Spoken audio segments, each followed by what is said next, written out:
सिर्फ 1 मिनट में रिवाइज करते हैं most important conversion of alcohol, phenol and ether. सबसे पहले फिनोल से सैलिसल्डिहाइड बहुत बार पूछा जाता है। इसमें प्राइमर टाइमर रिएक्शन का यूज कर सकते हो। यह फिनोल, इसकी रिएक्शन क्लोरोफॉर्म NaOH के साथ कराओगे तो कुछ इस तरह से कंपाउंड बनेगा। HCl के साथ आप इसको खत्म कर सकते हो। यहाँ पर कई बार हमें फिनोल से सैलिसिलिक एसिड बनाना आ जाता है। यहाँ पर हम किस रिएक्शन का यूज करते हैं?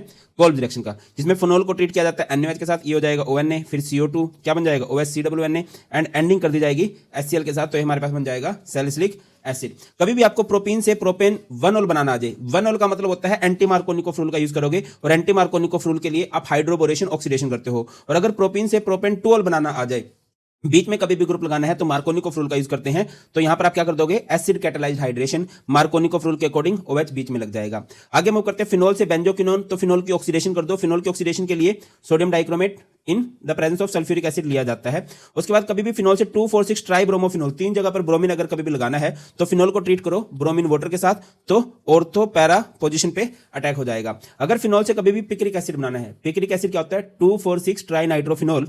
तो फिनोल की रिएक्शन कराओगे कंसंट्रेटेड HNO3 कंसंट्रेटेड H2SO4 के साथ, तो ऑर्थो एंड पैरा पोजीशन पे NO2 ग्रुप लग जाएगा, जो कि एक एक्सप्लोजिव कंपाउंड होता है।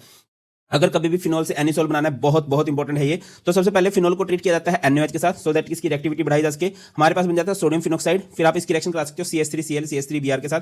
यहां पर विलियमसन सिंथेसिस होगी, मेटल लव्स नॉन मेटल, ये पोर्शन बाहर निकलेगा और बेंजीन के ऊपर लग जाएगा OCH3, जिसको हम लोग एनिसोल बोलते हैं। एनिलीन से कभी भी फिनोल बनाना आ जाए, एनिलीन से ज्यादातर कन्वर्जन करने के लिए आप लोग डाइजोनियम क्लोराइड बना लो। तो एनिलीन को पहले ट्रीट कर दो NaNO2 प्लस HCl के साथ, टेम्परेचर होगा 0 to 5 डिग्री सेल्सियस। तो ये हमारे पास बन जाएगा डायजोनियम क्लोराइड। इस रिएक्शन को डाइएजोटिजेशन रिएक्शन बोलते हैं। फिर आप लोग इसको जब वाटर के साथ ट्रीट करते हो, थोड़ा सा गर्म करते हो, तो सारा पोर्शन हट जाएगा और यहां से नेगेटिव पोर्शन इसके पास लग जाएगा। कई बार हमें क्यूमीन से फिनोल बनाना पूछ लिया जाता है। क्या होता है क्यूमीन? क्यूमीन बोला जाता है आइसोप्रोपाइल बेंजीन को। इसकी एरियल ऑक्सीडेशन करोगे तो बीच में 2 ऑक्सीजन लग जाएंगे।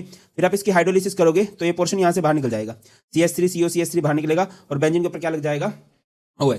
कई बार हमें 1 डिग्री 2 डिग्री 3 डिग्री अल्कोहल बनाना आ जाता है। तो याद रखिए, अगर कभी भी आप लोगों ने फॉर्मल्डिहाइड लिया है, उसको ट्रीट कर दो ग्रिग्नार्ड रिएजेंट के साथ और फिर इसकी हाइड्रोलिसिस कर दो, तो हमें मिलेगा प्राइमरी अल्कोहल।